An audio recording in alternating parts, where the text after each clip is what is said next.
പാകിസ്ഥാനെ പാഠം പഠിപ്പിക്കുമെന്ന് നരേന്ദ്രമോദി ഉറച്ചു പ്രഖ്യാപിച്ചതാണ്. മനസ്സിൽ കരുതി ഉറപ്പിച്ചു കഴിഞ്ഞു. കാശ്മീരിലെ പഹൽഗാമിലെ വിനോദസഞ്ചാരികളെ അതിനിഷ്ഠൂരമായി കൊലപ്പെടുത്തിയ തീവ്രവാദി ആക്രമണത്തിന് പിന്നാലെ ഇന്ത്യ നടപടി ശക്തമാക്കിയിരിക്കുകയാണ്. ഉറി ആക്രമണത്തിന് പിന്നാലെ ഇന്ത്യ നടത്തിയ സർജിക്കൽ സ്ട്രൈക്കിന് സമാനമായ ഒരു നീക്കമാണ് പലരും പ്രതീക്ഷിച്ചത്. എന്നാൽ സർജിക്കൽ സ്ട്രൈക്കിനേക്കാൾ അതിതീവ്രമായിട്ടുള്ള പ്രത്യാഘാതം സൃഷ്ടിക്കുന്ന നീക്കമാണ് ഇന്ത്യയിൽ നിന്നുണ്ടായത്. അതിലേറ്റവും പ്രധാനം പാകിസ്ഥാനുമായി 65 വർഷം മുമ്പ് ഒപ്പുവെച്ച സിന്ധു നദീതട കരാറ് റദ്ദാക്കലാണ്. പാകിസ്ഥാൻ ഒരിക്കലും പ്രതീക്ഷിക്കാത്ത തിരിച്ചടി നൽകുമെന്ന് പറഞ്ഞു തീരുന്നതിന് മുമ്പ് നൽകി ഇന്ത്യ പഠിപ്പിച്ചു. രണ്ട് രാജ്യങ്ങൾക്കുമിടയിൽ കഴിഞ്ഞ 65 വർഷത്തിനിടയിൽ നടന്ന പല യുദ്ധങ്ങളിലും ഇത്തരം ഒരു നീക്കം ഇന്ത്യയിൽ നിന്നുണ്ടായിട്ടില്ല. അതുകൊണ്ട് തന്നെ പാകിസ്ഥാൻ അത് പ്രതീക്ഷിച്ചിട്ടുമില്ല. അതിർത്തി കടന്ന ഇന്ത്യൻ സൈന്യത്തിൽ നിന്നൊരു സർജിക്കൽ സ്ട്രൈക്ക് പ്രതീക്ഷിച്ച സ്ഥാനത്താണ് ബുദ്ധിപരമായ നീക്കത്തിലൂടെ ഇന്ത്യ ശക്തമായിട്ടുള്ള തിരിച്ചടി നൽകിയിരിക്കുന്നത്. സിന്ധു നദീതട കരാർ റദ്ദാക്കിയതിന് തൊട്ടടുത്ത നിമിഷം മുതൽ പാകിസ്ഥാനെ അത് ബാധിക്കില്ല എന്നാണ് അവർ പറഞ്ഞതെങ്കിലും ഭാവിയിൽ പാകിസ്ഥാൻ സമ്പദ് വ്യവസ്ഥയെ തകർത്ത് കളയാനുള്ള ശേഷി സിന്ധു നദിയിൽ നിന്നൊഴുകുന്ന വെള്ളത്തിനുണ്ട്, നദീതട കരാറിനുമുണ്ട്. ഇന്ത്യയിൽ നിന്ന് വിഭജിച്ച് പാകിസ്ഥാൻ രൂപീകരിക്കപ്പെട്ട സമയം മുതൽ നദീജലം പങ്കിടുന്നതിനെ ചൊല്ലി തർക്കം നിലനിന്നിരുന്നു പാകിസ്ഥാനും ഇന്ത്യയും തമ്മിൽ. 1948 പാകിസ്ഥാനിലേക്കുള്ള വെള്ളം താൽക്കാലികമായി തടയുകയും ചെയ്തു ഇന്ത്യ. ഇതിനിടയിൽ ലോക ബാങ്ക് ഇടനിലക്കാരായി രണ്ട് രാജ്യങ്ങളും തമ്മിൽ ജലം പങ്കിടുന്നതിൽ ഒരു കരാറിൽ ഒപ്പിട്ടു.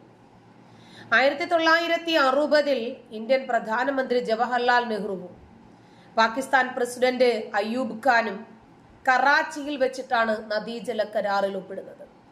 9 വർഷത്തെ ചർച്ചകൾക്ക് ശേഷമായിരുന്നു ഇത്. അതിർത്തി കടന്ന് പലതവണ തീവ്രവാദത്തെ ഇന്ത്യയിലേക്ക് കടത്തിവിട്ടപ്പോഴും യുദ്ധത്തിന്റെ സമയത്തും ഇന്ത്യ ഒരിക്കൽ പോലും ഈ ജലം തടയാൻ ശ്രമിക്കുകയോ കരാറിൽ നിന്ന് പിന്മാറുകയോ ചെയ്തിട്ടില്ല. ഇപ്പോഴത്തെ നീക്കം പാക് സർക്കാർ ഒട്ടും പ്രതീക്ഷിച്ചതുമല്ല. ഇപ്പോൾ തന്നെ തകർന്ന് തരിപ്പണമായ അവസ്ഥയിലാണ് പാക് സമ്പദ് വ്യവസ്ഥ. വിലക്കയറ്റം അതിന്റെ മൂർധന്യാവസ്ഥയിലാണ്. കാർഷിക മേഖലയും വ്യവസായ രംഗവും തകർന്നു. കാർഷിക ഉൽപ്പന്നങ്ങളുടെ കയറ്റുമതി മാത്രമാണ് അവരെ നിലനിർത്തുന്നത്. വരും വർഷങ്ങളിൽ ജലലഭ്യത കുറയുന്നതോടുകൂടി പാക് സർക്കാരിനെതിരെ സാധാരണക്കാരുടെ രോഷമുയരും.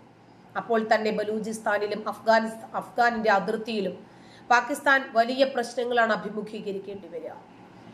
കരാർ പ്രകാരം ലഭിക്കുന്ന സിന്ധു നദിയിലെ ജലമാണ് പാക് കാർഷിക മേഖലയുടെ അടിത്തറ. സിന്ധു ജലം ചെനാബ്, രവി, ബിയാസ്, സുത്ലജ് എന്നീ നദികൾ അടങ്ങുന്ന ഈ നദി ശൃംഖല പാകിസ്ഥാന്റെ ശ്വാസമാണ് എന്ന് തന്നെ പറയാം. പാകിസ്ഥാന് ലഭിക്കുന്ന ജലത്തിന്റെ 80% ഈ കരാറിന്റെ അടിസ്ഥാനത്തിലാണ്. പഞ്ചാബ്, സിന്ധ് സംസ്ഥാനങ്ങളിലെ കൃഷിക്കാരാണ് ഇതിന്റെ വലിയ പങ്ക് ഉപയോഗപ്പെടുത്തുന്നത്. പാകിസ്ഥാൻ ഗ്രാമങ്ങളിലെ ജനസംഖ്യയുടെ 68% പേരും കൃഷിയെ ആശ്രയിച്ചാണ് മുന്നോട്ട് പോകുന്നത്. ജലലഭ്യത തടസ്സപ്പെടുന്നത് കാർഷിക മേഖലയിൽ വലിയ രൂപത്തിൽ പ്രതിസന്ധി ഉണ്ടാക്കും. ഇത് കാരണം വിളവെടുപ്പ് കുറയുകയും ഭക്ഷ്യ ദൗർലഭ്യം ഉണ്ടാകുകയും ചെയ്യും. ഗ്രാമീണ മേഖലയിൽ സാമ്പത്തിക പ്രശ്നങ്ങൾ ഉടലെടുക്കും. ഇപ്പോൾ തന്നെ പാകിസ്ഥാൻ ജലലഭ്യതയിൽ മുട്ടുകുത്തിക്കൊണ്ടിരിക്കുകയാണ്. കഴിഞ്ഞ വർഷങ്ങളിൽ വലിയ വരൾച്ചയ്ക്കും പാകിസ്ഥാൻ സാക്ഷ്യം വഹിച്ചിരുന്നു. ഇന്ത്യ കരാറ് എക്കാലത്തേക്കുമായി റദ്ദാക്കിയാൽ അത് പാകിസ്ഥാന് താങ്ങാനാവുന്നതിലും അപ്പുറമായിരിക്കും. കരാറിൽ നിന്ന് ഇന്ത്യ പിന്മാറിയെങ്കിലും പാകിസ്ഥാനിലേക്ക് ഒഴുകുന്ന വെള്ളത്തിൽ പെട്ടെന്നൊരു നിയന്ത്രണം ഇന്ത്യക്ക് സാധ്യമല്ല. ജലമൊഴുക്ക് തടയാനുള്ള സംവിധാനങ്ങൾ പരിമിതമാണ് എന്നത് തന്നെ കാരണം.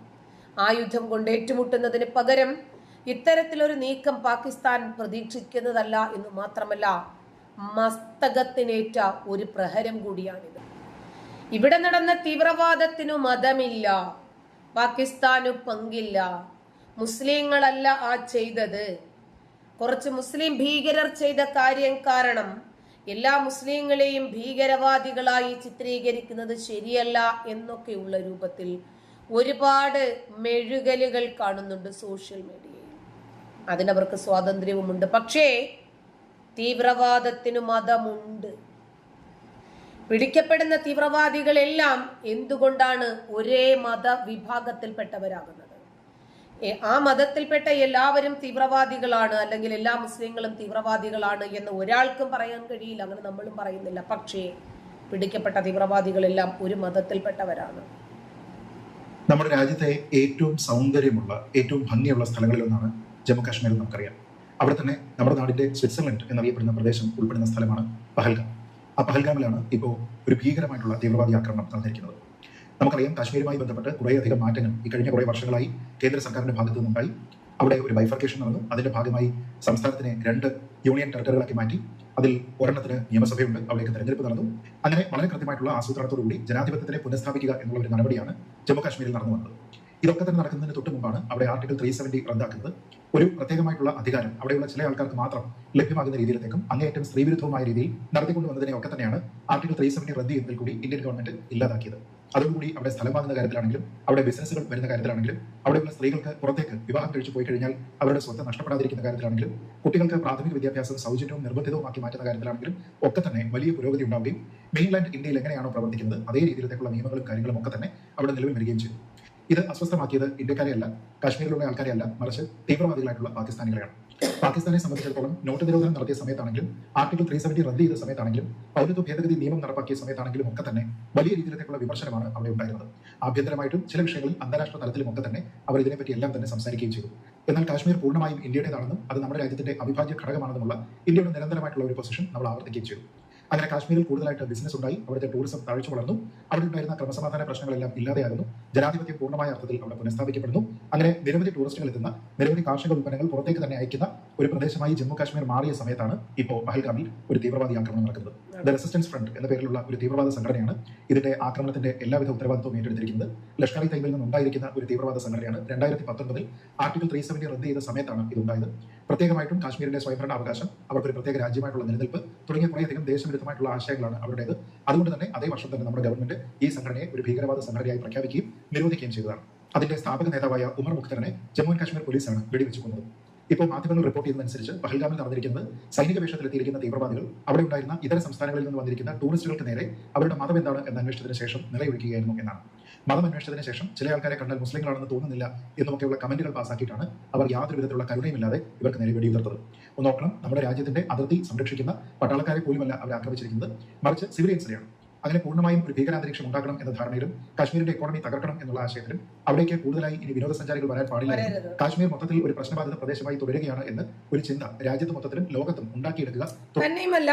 കഴിഞ്ഞ കുറച്ച് കാലങ്ങളായി റെയിൽവേക്ക് എന്തോ സുരക്ഷിതമല്ലാത്ത എന്തൊക്കെയോ പ്രശ്നങ്ങളുണ്ട് എന്ന് വരുത്തി തീർക്കുന്നതിന് വേണ്ടി ട്രാക്ക് തെറ്റിച്ച് വിടുകയും ട്രെയിനിൽ ഒരുപാട് ആക്രമണങ്ങൾ നടത്തുകയും ട്രെയിനിൽ പലയിടങ്ങളായി തീ വയ്ക്കുകയും പെട്രോൾ ഒഴിച്ച് കത്തിക്കുകയും അങ്ങനെ ഒരുപാട് വിഷയങ്ങൾ, ട്രെയിനിന്റെ ബോഗി തകർക്കുക നമ്മൾ കണ്ടതാണ്. പിന്നെ